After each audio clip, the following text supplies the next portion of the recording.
नमस्कार प्रिय विद्यार्थियों। मैं सूर्य प्रकाश पारिक, सहायक आचार्य हिंदी साहित्य श्री शिवचरण माथुर राजकीय महाविद्यालय बांडलगढ़ आपका इस कक्षा में बहुत बहुत स्वागत करता हूं।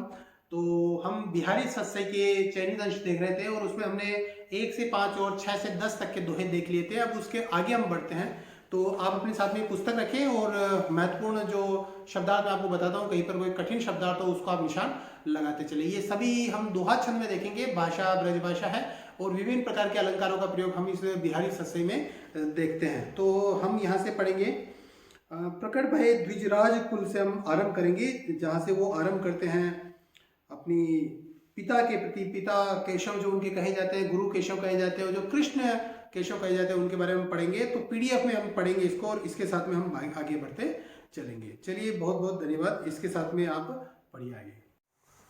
तो प्रिय विद्यार्थियों, हम अब आगे बढ़ते हैं।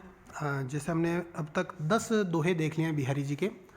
तो बिहारी जी के दोहे, जैसे कि आपकी जो पुस्तक है रीतिकालीन काव्य, उसमें सत्सई से चयनित अंशों में मेरी बहुवादा हरो राधा नागरी सोई से लेते हुए यहाँ पर 10 और ये 11वां दोहा हम देख चुके हैं। जो मुद्रण की त्रुटि से वैसे 10वां ही है। तो अब हम आगे बढ़ते हैं। प्रकट भय द्विजराज कुल, यहाँ से हम देखते हैं। अपनी पाठ्य पुस्तक ले लें साथ में, और अन्यथा ये जो पीडीएफ मैंने शेयर किया है यूट्यूब के साथ में, इसको भी आप अपने साथ में काम में ले सकते हैं। प्रकट भय द्विजराज कुल सुबस बसे ब्रजाई, मेरे हरो कलेश सब केशव केशव राय। देखिए, ये इसके अंदर बहुत ही सुंदर ढंग से श्लेष का प्रयोग किया गया है। इसके अंदर जो केशव शब्द है, इनके लिए आपने देखा होगा कि ये इनके गुरु के लिए भी काम आता है, इनके पिता के लिए काम आता है, और इनके जो कृष्ण है उनके लिए भी आप इसके अंदर देख सकते हैं। तो एक ही शब्द में अलग अलग अर्थ लगे हुए आते हैं। और देखिए, अलग अलग, देखिए हर एक शब्द के अंदर यहाँ पर श्लेष का प्रयोग हम देख सकते हैं। जैसे कि अगर हम बात करके द्विजराज कुल के अंदर भी इसके अंदर एक तरह से प्रयोग हुआ है। द्विजराज का मतलब ब्राह्मण के लिए काम में आता है, और द्विजराज चंद्रमा के लिए भी काम आता है। द्विजराज का मतलब द्विजराज कुल यानी चंद्रवंशी के रूप में भी काम आया। तो यहाँ पर एक तरह से बात करें तो ब्राह्मण वंश की बात की गई है, और दूसरी तरफ से बात करें तो चंद्रवंश की बात की गई, जो कृष्ण के लिए आया है शब्द। तो द्विजराज कुल दो लोगों के लिए आया है, कि ब्राह्मण कुल यानी उसके पिता के लिए कहा गया है, और दूसरी बात की बात करें तो चंद्रवंशी कुल यानी कृष्ण के लिए कहा गया है। क्या कहा गया? प्रकट भय द्विजराज कुल की, हे कृष्ण, हे मेरे पिता, जो आप अति महान हैं, आपने मुझे इतना मेरा पालन पोषण किया, मुझे बड़ा किया, मुझे शिक्षा दीक्षा दी है। तो दोनों के प्रति अपनी कृतज्ञता व्यक्त करते हैं। तो पहले आप कृष्ण के अर्थ में देख लें, फिर आप पिता के अर्थ में भी देख सकते हैं। पहले कृष्ण के अर्थ में देखें, प्रकट भय द्विजराज कुल की, ऐसे कृष्ण, हे भगवान कृष्ण, जो आप द्विजराज कुल में यानी चंद्रवंशी कुल में जन्म लगे, सुबस बसे ब्रजाए। सुबस यानी अपनी इच्छा से, स्वयं की, सुबस यानी अपनी इच्छा से आप ब्रज में आके निवास किया। मथुरा में रहते थे तो ब्रज में आके आपने निवास किया है। मेरो कर हरो कलेश सब, और मेरा आप सारा का सारा कलेश हर दीजिए। मेरे जितने भी जो ताप है, क्लेश है, अधिभौतिक, अधिदैविक, अधिदैहिक, जितने भी जो मेरे क्लेश है, ताप है, वो सारे के सारे समाप्त कीजिए। केशव केशव राय, कि आप हे केशव राय, आप मेरी जितने भी जो दुख है, दर्द है, मेरी तकलीफ़ है, मेरी पीड़ा है, वो सारी की सारी समाप्त कीजिए। देखिए, पहली पंक्ति में परिचय दिया गया है कृष्ण का, और दूसरी पंक्ति में वो प्रार्थना करते हैं। इसी ढंग से अगर हम उनके पिता की बात करें तो द्विजराज कुल यानी ब्राह्मण कुल में जन्म हुआ जिनका, सुबस बसे ब्रजाए, और उनके जो पिता थे वो भी अपनी इच्छा से ब्रज में आके बसे थे, इसलिए भी ये बात कही गई है यहाँ पर। और मेरो हरो क्लेश सब, पिता ही पुत्र का क्लेश हर सकता है, उसको अच्छी शिक्षा दे सकता है, अच्छे मार्ग की तरफ बढ़ा सकता है। तो अपने पिता के लिए ये दूसरी बात कहते हैं। तो यहाँ पर पुनरुक्ति प्रकाश अलंकार देखने में मिलता है हमारे।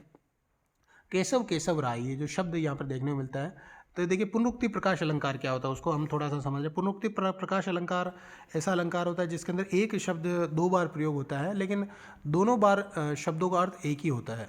एक ही शब्द यहाँ पर आता है, तो वहाँ पर हम पुनरुक्ति प्रकाश अलंकार यहाँ पर देखते हैं।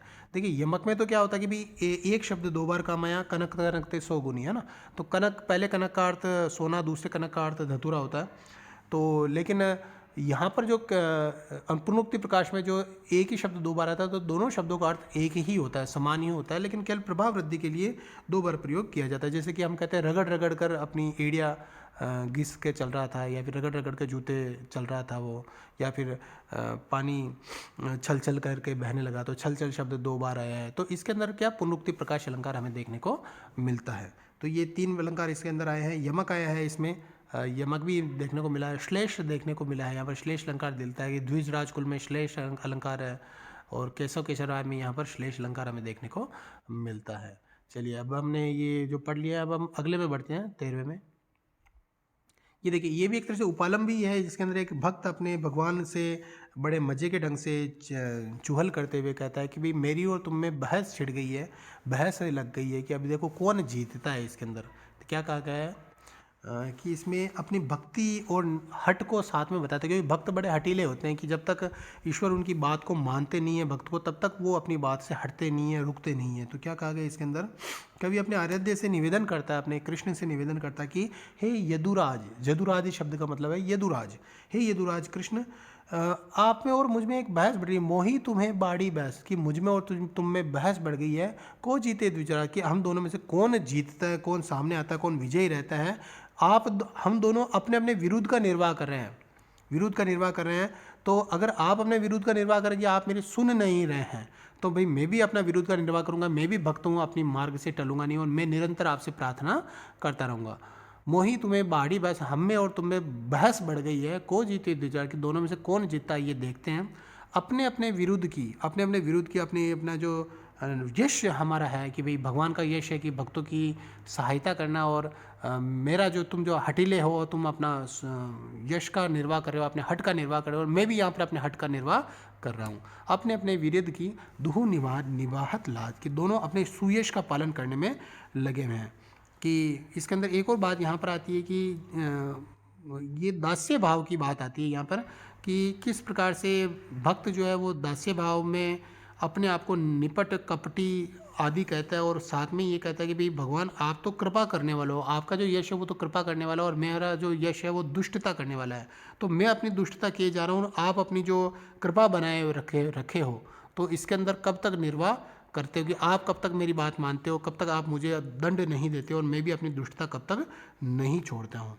तो इसमें एक और बात कही है कि जब तक आप मुझे मेरे जैसे दुष्ट का आप उद्धार कर सकेंगे, तभी आप अपने पतित पावन विरुद्ध का निर्वाह कर सकेंगे। इसमें दास्य भाव की भक्ति व्यक्त हुई है, जिसमें एक मुँह लगे दास का हट किया गया है। और इसके अंदर अलंकार की बात करें तो वीप्सा है, आक्षेप अलंकार है, आक्षेप कहा गया है, और इसमें वक्रोक्ति अलंकार का प्रयोग हमें देखने को मिलता है। चलिए, अब हम आगे बढ़ते हैं।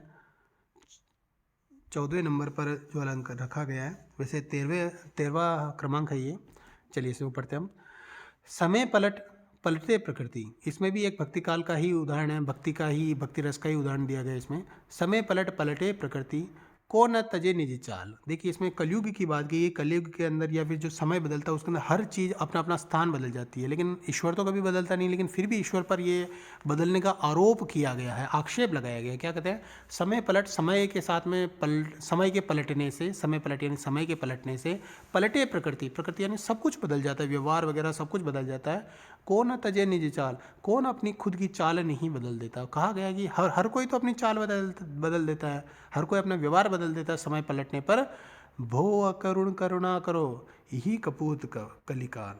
तो इसके अंदर भी ये कहा कि ये जो बुरा कलिकाल है, कपूत यानी बुरा कलिकाल है, वो जो ईश्वर है यानी जो कृष्ण है वो तो बहुत ही करुणाकर थे, बहुत करुणा करने वाले हैं। तो मुझे ऐसा प्रतीत होता है कि मानो कि इस कलिकाल की हवा में समय के बदलने से ये जो कृष्ण है, जो करुणा के निधान थे, करुणा करने वाले थे, वो भी अकरुण हो गए हैं, यानी अब उन्होंने भी करुणा करना छोड़ दिया है। इस प्रकार का एक आक्षेप लगाते हैं। समय की परिवर्तनशीलता का उदाहरण रखते हुए, बात कहते हुए कवि ने अपने जो आराध्य, अपने जो कृष्ण है, उनको वो उपालंब देते हैं, उल्हाना देते हैं। अलंकारों की बात करें तो यहाँ पर अनुप्रास अलंकार देखने को मिलता है, पुनरुक्ति प्रकाश अलंकार देखने को मिलता है, और अर्थांतर न्यास अलंकार का प्रयोग यहाँ पर किया गया है। तो ये 14 नंबर का हुआ। अब हम देखते हैं 15वें नंबर में। ये थोड़ा श्रृंगार का हो गया है। श्रृंगार के उदाहरण में बिहारी की जो बिहारी सत्सई है वो भक्ति, सबसे पहले तो श्रृंगार के सर्वाधिक इसमें दोहे रखे गए हैं। श्रृंगार, भक्ति और नीति की त्रिवेणी कही जाती है बिहारी सत्सई। तो इसमें हमने पहले वाला पढ़ा था, भक्ति का एक दोहा था। अब हम पढ़ेंगे श्रृंगार का एक दोहा कि किस प्रकार की जो हेमंत की रात्रि होती है, यानी जो शीतकाल आने लगता है, तो शीतकाल में आपने देखा होगा कि दिन घटने लगता है और जो रात्रि होती है वो बढ़ने लगती है, उसकी जो अवधि होती है वो बढ़ने लगती है। वैसे रात दिन का समय तो 12-12 घंटे का ही निश्चित रहता है, लेकिन होता है क्या कि भाई शीतकाल के अंदर सूर्य जल्दी अस्त हो जाता है, तो रात्रि की जो अवधि है वो थोड़ी बढ़ जाती है। तो इसके अंदर रात्रि बढ़ना कहा गया है इसे। और रात्रि बढ़ने के लिए देखिए हिंदी साहित्य में बहुत बार अलग अलग प्रयोग किए गए। जैसे कि अगर आप पढ़ेंगे, आपने बीए पार्ट फर्स्ट में पढ़ा होगा कि नागमती वियोग खंड पढ़ा होगा कि किस प्रकार से जो रात्रि थी उसके लिए दुभर होती है। तो यही बात कही गई कि जो अकेले लोग हैं, विरही जो नायक नायिका है, उनके लिए रात्रि बड़ी ही भारी होती है। तो यहाँ पर भी यही बात की गई है कि सामान्य जो घर है उनके अंदर तो रात्रि बड़ी अच्छे लगने लगी, उनका जो आनंद है वो बढ़ने लगता है। लेकिन जो विरही है, विरही यहाँ पर एक उदाहरण के तौर पे कहे गए चकवा और चकवी पक्षी, कोक शोक कहे गए इसके अंदर। जो चकवा पक्षी है, चक्रवार पक्षी है, उनके साथ में एक बड़ी आपदा रहती है कि भाई जब रात्रि होने वाले रहते हैं तब उनके जोड़े क्या अलग अलग हो जाते हैं, जोड़े भिन्न भिन्न हो जाते हैं, छटक जाते हैं। तो एक दूसरे को रात्रि पर वो याद करते रहते हैं, इसलिए उनके लिए बात कही गई है। ओक ओक सब लोक सुख। देखिए पूरा हम शुरू से पढ़ते हैं। जो जो बढ़ती विभावरी, जिस जिस प्रकार से विभावरी बढ़ती है यानी रात्रि का समय बढ़ने लगता है, त्यों त्यों बढ़त आनंद, वैसे ही प्रत्येक घर के अंदर आनंद की वृद्धि होने लगती है, अनंत आनंद बढ़ने लगता है। क्योंकि जहाँ पर नायक और नायिका वो तो अपना आनंद करेंगे, क्रीड़ाएँ करेंगे, आनंद से वो चर्चा करेंगे, प्रेम रस में डूबे रहेंगे। तो जैसे जैसे रात्रि बढ़ेगी वैसे वैसे इनका आनंद बढ़ेगा। लेकिन ओक ओक सब लोक सुख, हर घर घर में तो यहाँ पर लोक सुख बढ़ेगा, लेकिन कोक शोक हेमंत, लेकिन कोक का यानी चक्रवाक पक्षी का शोक बढ़ जाता है, दुख बढ़ जाता है। इस हेमंत ऋतु के अंदर शोक बढ़ जाता है, क्योंकि जैसे जैसे सर्दी बढ़ती है वैसे वैसे ही उनका दुख ज़्यादा से ज़्यादा बढ़ने लगता है। ये बात कही है। इस प्रकार से हेमंत की जो बड़ी बड़ी रातें हैं वो किसी के लिए सुख की वृद्धि करते हैं और किसी के लिए दुख की वृद्धि करते हैं। ये बात कही गई है इस दोहे में। इसके अंदर इसमें विरह दुख की भी बात की है, संयोग श्रृंगार भी आता है और इसमें वियोग श्रृंगार भी आता है। और एक ही दोहे में एक ही समय के अंदर जो विरोधी भाव है उसकी वृद्धि का एक चमत्कारी प्रदर्शन हमें देखने को मिलता है। इसके अंदर अलंकारों की अगर हम बात करें तो इसमें पुनरुक्ति प्रकाश अलंकार स्पष्ट रूप से देखा जा सकता है। क्योंकि देखिए इसमें जो जो शब्द है, जो की बात करें या त्यों की बात करें, ओक शब्द की बात करें, जो जो बढ़ती विभावरी त्यों त्यों बढ़त आनंद, ओक ओक यानी घर घर में ओक ओक सब लोग सुख। यहाँ पर ये देखिए 3 बार यहाँ पर पुनरुक्ति प्रकाश अलंकार का प्रयोग हमें देखने को मिलता है। दीपक अलंकार देखने को मिलता है, एक ही में अलग अलग प्रकार की भावों की हमें प्राप्ति मिलती है। उद्दीपन विभाव का प्रयोग भी, उद्दीपन कौन सा बना है, हेमंत जो ऋतु है वो एक तरह से यहाँ पर उद्दीपन का कार्य करती है। तो ये इस प्रकार से ये दोहा हमने पढ़ा है जो श्रृंगार रस का हमें उदाहरण देख सकते हैं। चलिए आज इतना ही, और अगली कक्षा के अंदर शेष दोहे हम देखते हैं। धन्यवाद। ये जो दोहे पढ़े हैं तो मुझे पूरी उम्मीद है कि इन व्याख्या के माध्यम से, ये जो व्याख्या हमने की है दोहों के साथ में पीडीएफ को पढ़ते पढ़ते जो हमने व्याख्या की है उससे आप दोहे के भावार्थ को बहुत अच्छे ढंग से समझ पाए होंगे। इसके अंदर आप काव्य सौंदर्य, भाव सौंदर्य, जिसको हम शिल्प सौंदर्य, भाव सौंदर्य कह सकते हैं, उनको भी आप अच्छे ढंग से समझ पाए होंगे।